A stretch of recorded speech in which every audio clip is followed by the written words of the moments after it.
नमस्कार, the oligo देखने वालों का स्वागत है। दिल्ली में 15 साल पुराने वाहनों को पेट्रोल डीजल नहीं मिलेगा।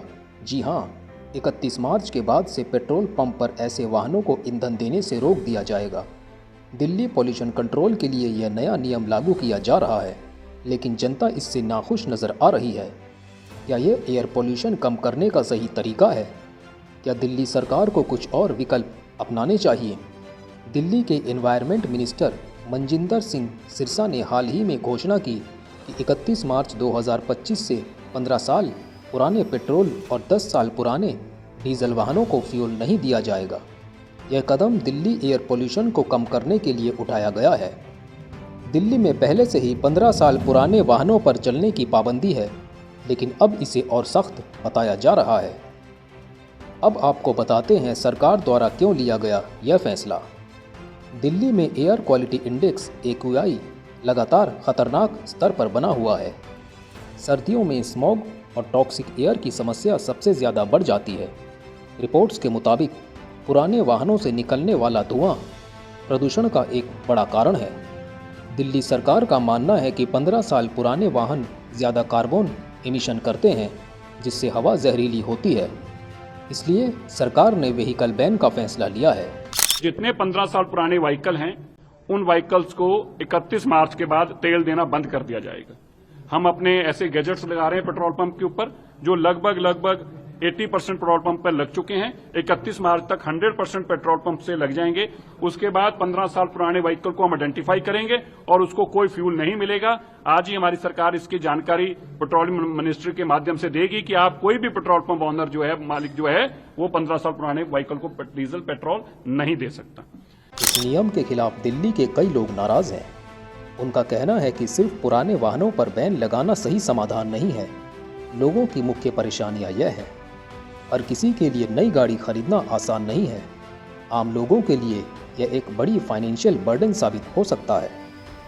दिल्ली में मेट्रो, बस सर्विस और ऑटो रिक्शा तो हैं, लेकिन भीड़ इतनी ज़्यादा होती है कि सफ़र करना मुश्किल हो जाता है। इंडस्ट्रियल और कंस्ट्रक्शन पॉल्यूशन का क्या? दिल्ली में इंडस्ट्रीज और कंस्ट्रक्शन वर्क से भारी डस्ट पॉल्यूशन फैलता है, तो क्या सिर्फ ओल्ड व्हीकल्स पर बैन लगाना सही फैसला है?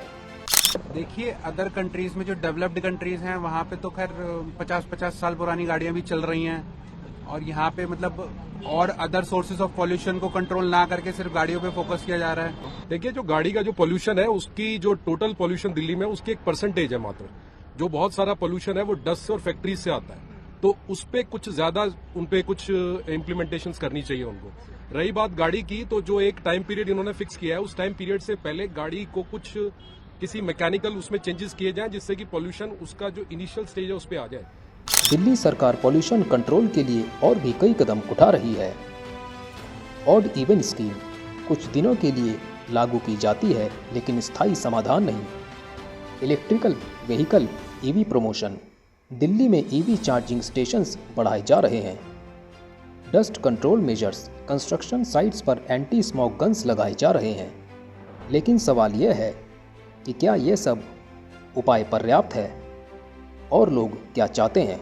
CNG और इलेक्ट्रिक व्हीकल को बढ़ावा मिले, पब्लिक ट्रांसपोर्ट सुधारा जाए, इंडस्ट्रीज और कंस्ट्रक्शन पर भी सख्ती हो, स्क्रैपेज पॉलिसी को और बेहतर बनाया जाए। सरकार का कहना है कि इलेक्ट्रिक व्हीकल्स EV और CNG को बढ़ावा दिया जाएगा। इसके अलावा व्हीकल स्क्रैपेज पॉलिसी के तहत पुरानी गाड़ियों को हटाने और नई गाड़ियों पर छूट देने का प्लान भी बनाया जा रहा है। अगर आपके पास 15 साल पुराना वाहन है, तो आपको 2 विकल्प मिल सकते हैं। गाड़ी स्क्रैप करवा दें और नई गाड़ी खरीदने पर छूट पाएं। EV या CNG वाहन अपनाएं। पॉल्यूशन कंट्रोल के लिए ओल्ड व्हीकल्स बैन करना एक कदम हो सकता है, लेकिन यह सभी समस्याओं का समाधान नहीं है।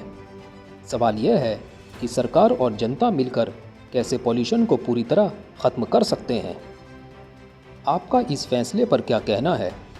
क्या ये सही कदम है या कुछ और करना चाहिए? हमें कमेंट सेक्शन में ज़रूर बताएं। अगर आपको यह वीडियो पसंद आया हो तो लाइक, शेयर और सब्सक्राइब ज़रूर करें। हम फिर मिलेंगे एक और नई जानकारी के साथ। द ओलिगो न्यूज़, सच के साथ, हर खबर सबसे पहले। आपका कीमती समय देने के लिए धन्यवाद।